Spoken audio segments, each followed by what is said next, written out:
Before this video begins, I want to mention for those who are avid watchers of my content that I have been posting on the community tab every month roughly about updates on videos and more. So if you are an avid viewer of my content, I highly recommend you check it out for any news on future videos. That's all, enjoy the video.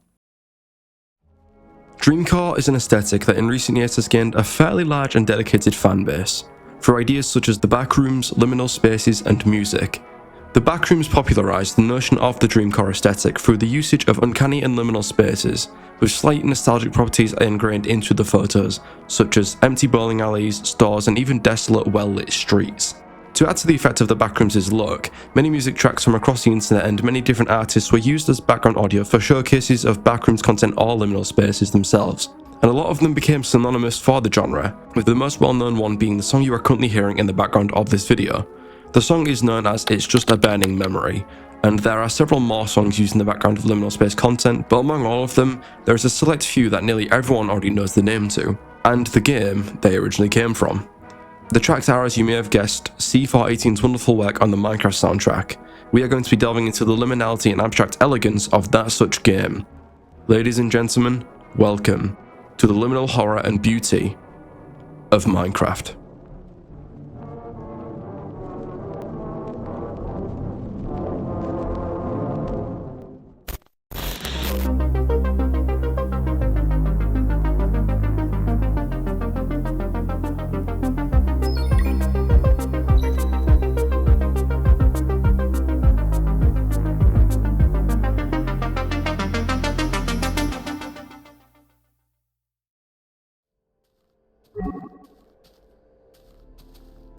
Now, I want to first tap into some of the most famous examples of Minecraft's liminal horror aspects, and first on the list is none other than Minecraft in its alpha releases. Alpha Minecraft was released on June 30th, 2010, and whilst it is a far cry from how it looks today, Alpha Minecraft had this very off feeling about it and look. Back in 2010, the first players would not have had high-end systems, and the reasoning for the uncanny feeling was caused by what is known as render fog.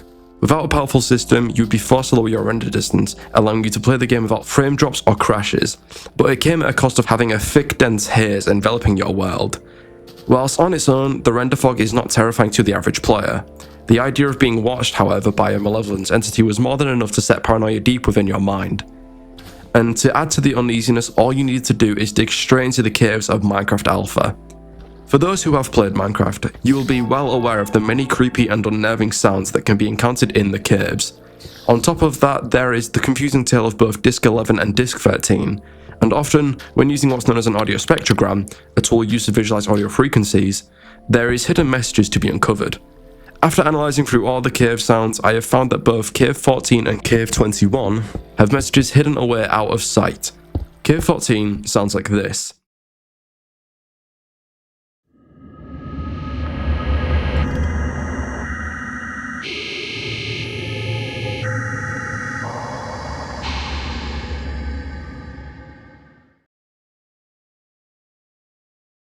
And hidden in the spectrogram, you will find what seems to be a creeper face. However, Cave 21 is a bit more obscure, sounding something like this.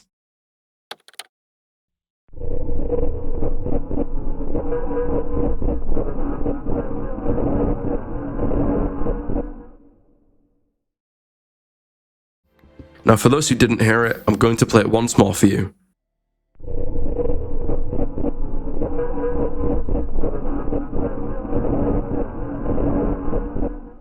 There is Morse code hidden in the audio, which if I play once more paired with the Morse code on screen, it spells out the following.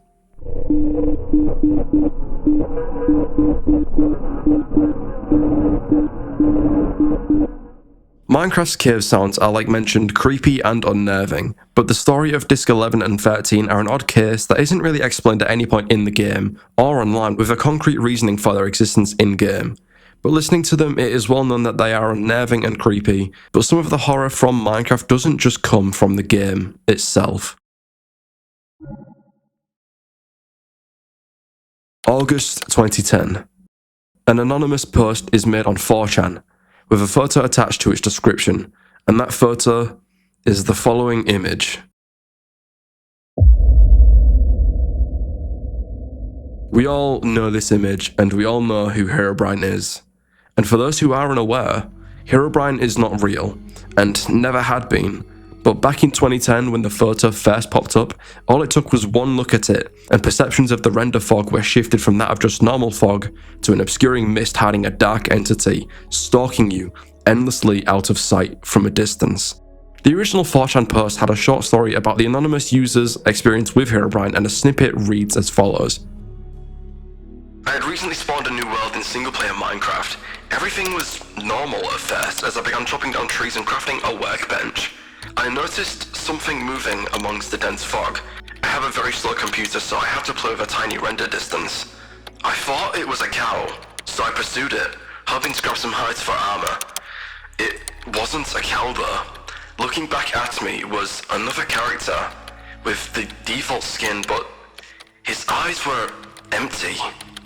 I saw no name pop up, and I double checked to make sure I wasn't in multiplayer mode. He didn't stay long. He looked at me and quickly ran into the fog. I pursued out of curiosity, but he was gone. The idea of loading a brand new world, playing as you would normally, and then stopping dead in your tracks after noticing something as ominous as Herobrine just staring at you from the mist. In the era of Minecraft Alpha, there was barely anything that had been added to the game compared to where Minecraft sits today. The emptiness and knowledge that no such mob existed would run chills throughout your entire body. I continued with the game, not sure what to think. As I expanded the world, I saw things that seemed out of place for a random map generator to make. 2x2 tunnels in the rocks, small perfect pyramids made of sand in the ocean, and groves of trees with all their leaves cut off. I would constantly think I saw the other player deep in the fog, but I never got a better look at him.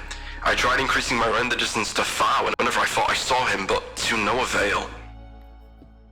The idea of Herobrine existing in Minecraft, as it became more popular, would eventually be caught on by Mojang, the creators of Minecraft. To feed into the horror, after every update, Minecraft would have what's known as a changelog that announces any bug fixes or additions to the game, and at the very bottom of every changelog until around 2020 after the release of 1.16, which was the Never update, where it would eventually return in update logs in Minecraft 1.20 following a 3-year absence. The story of Herobrine is an enamoring tale, and hundreds of supposed sightings would be posted all across the early internet, with both early day streamers customizing game textures to simulate his existence, and on YouTube throughout the 2010s there would be videos on how to summon Herobrine, but as always, a story is usually that, a story. And Herobrine never existed in Minecraft, as far as we know.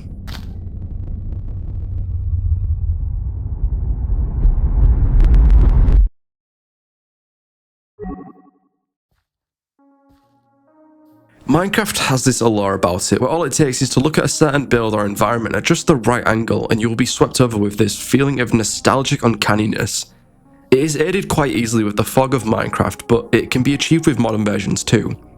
Minecraft's super flat worlds are notoriously liminal, an expansive land of just empty grassland, no trees, nothing.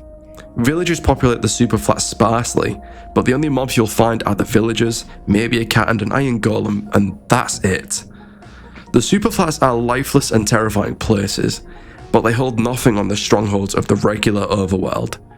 Strongholds are known for their usage to access the End, a dimension decorated with dozens upon dozens of Endermen and the Ender Dragon. I won't talk about the End in this video, but as many know, it is empty, accommodating some End cities in the outer expanse of the islands, but it's just as lifeless as the stronghold itself, a fortress, hidden deep underground, left desolate and barren, dust collecting in the air and lost loot left by past explorers in chests, now nowhere to be seen. Minecraft's world has many clues of past explorers long gone, with things such as ancient cities, mineshafts and shipwrecks very abundant in presence all over your average Minecraft world. But one thing that is not mentioned very often is the liminality of the Nether. The Nether is a dangerous dimension, infested with piglins, ghasts, blazes and many more dangerous mobs, with huge Nether fortresses, bastion remnants and dangerous biomes such as the basalt deltas, where one wrong move can kill you. And a lot of the time in the Nether, you will be left fighting to survive the dimension and not taking in the surroundings. But if you really look, you will notice just how quiet the Nether really is. And to launch that feeling through the ceiling, setting your game to peaceful mode, the environment will take the center of attention and you are left with the ambience of lava and faint music, and all that's left is an empty wasteland.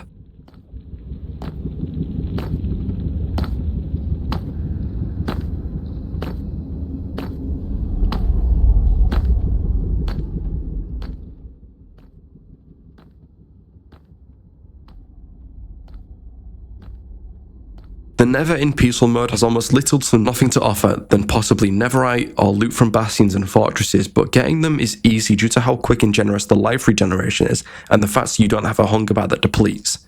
In peaceful mode, the Nether isn't even worth visiting other than to just see it. A lifeless, worthless, desolate expanse of lava and liminality. A place left to burn. And while dangerous, it's nowhere close to other dangers that may lurk beneath your very feet.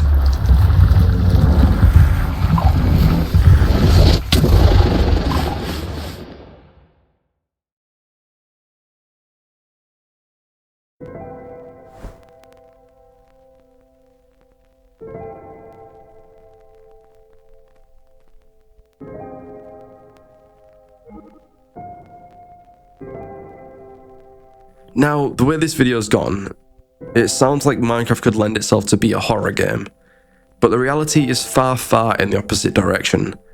Whilst Minecraft does have its creepy moments, Minecraft is very much well known for its beauty in a sense that it's a simple game, but there is so much creativity and amusement that can come out from a game where you just mine and place blocks down wherever you want them to go. It's a game where you can take your time and not have to worry about the world breaking down or destroying itself. You are the creator, and you are the one who makes the decisions on what goes on in such a world. Minecraft is by now what you could class as an old game, with it being as of recording 17 years old, but unlike some games from back in 2009, Minecraft is just as relevant as some modern games coming out today. And for good reason. The beauty of nostalgia is quite often the one thing that pulls players back to the game, long past their obsessed phases, like myself included.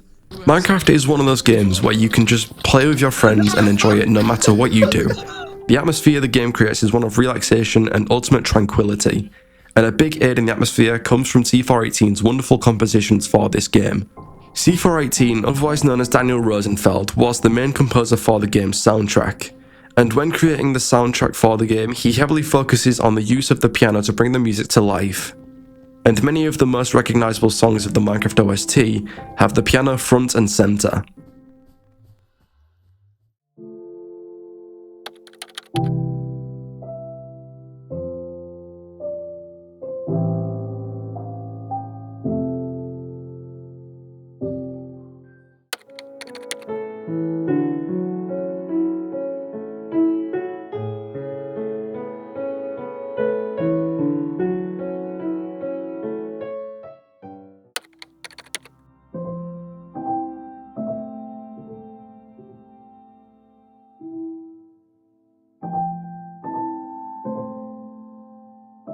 The songs are quite often slow-paced, peaceful tracks of simple but repeating melodies, and the usage of the same melody brings a sense of familiarity with each song that has become known through C418's work. And the way they are implemented in the game was honestly the perfect way to introduce music into a game like Minecraft. The way the soundtrack works, it doesn't activate upon an action or any achievements. The timing that the songs play is random. Picture this. You spawn into a world for complete silence as you walk around with the grass crunching underneath your feet. You decide to get some wood and begin mining the closest oak tree you find. After making some basic tools and grabbing some stone plus getting an upgrade, you begin to wander further through the forest encompassing your spawn location, searching for food as you've noticed that your hunger is slowly dropping. Upon finding some cows and grabbing some food, you open your crafting table to craft a furnace, and then the soundtrack just starts to play. It's quiet, almost lonely, with a slight sense of sadness and melancholy, but the comfort that is brought alongside the soundtrack, it's something that you don't find anywhere else except this one game. It's this overwhelming sense of tranquility as the atmosphere shapes itself around you as you continue with mundane tasks, and just as quick and sudden as it comes, it leaves all the same. And now, silence. It's a beautiful way to allow the soundtrack to take full center stage and project its feelings onto you, and I can't imagine a better way to go about including such a soundtrack. And like I mentioned, it creates this wave of calmness, tranquility, and of course nostalgia. For those who have been on the internet and even for a few years, there is no doubt about it that you have most likely heard at least one of C418's tracks, and might understand the feelings brought on by hearing just a song from some indie game. But for those who are veterans of Minecraft, the OST is a peaceful reminder of childhood and days long gone, with all that's left is a reflection of your past and the times you've had. And whilst you can't get those days back that have been lost, a reminder of a memory is enough to bring back that time that was had, and that is enough.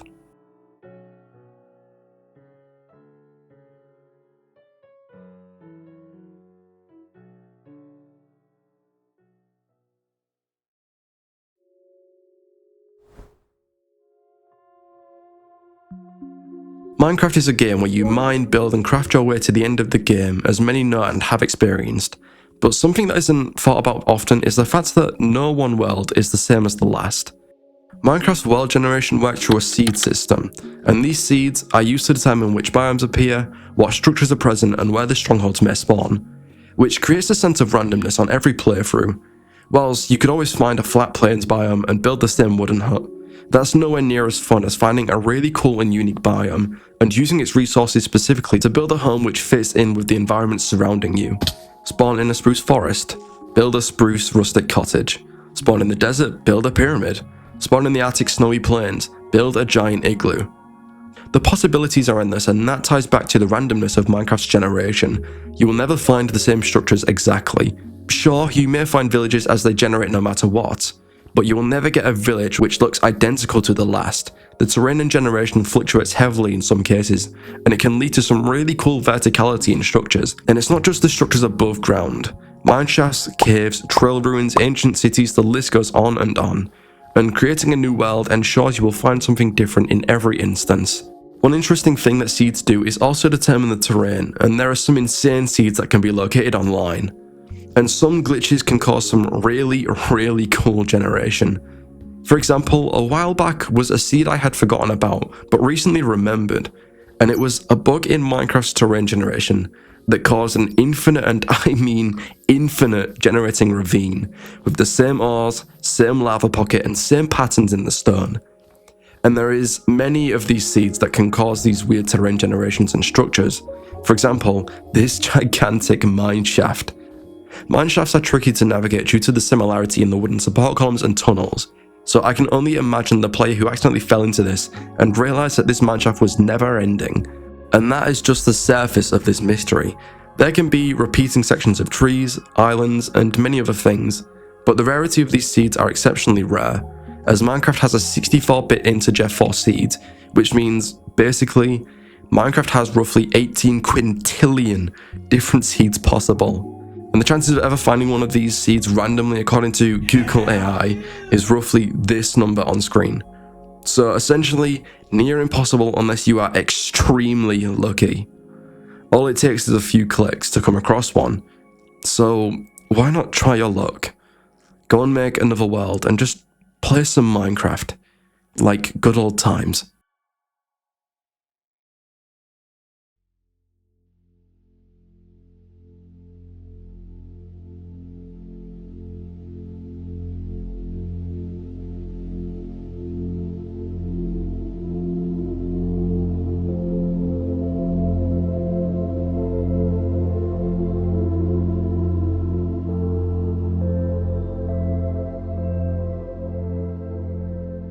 Now, we have gone through a lot of different opposites in this video in regards to Minecraft's themes relating to horror and the terrifying nature of some of the things that can be encountered, versus the truly magnificent and beautiful environments that can be located and seen for yourself that are just a world generation away.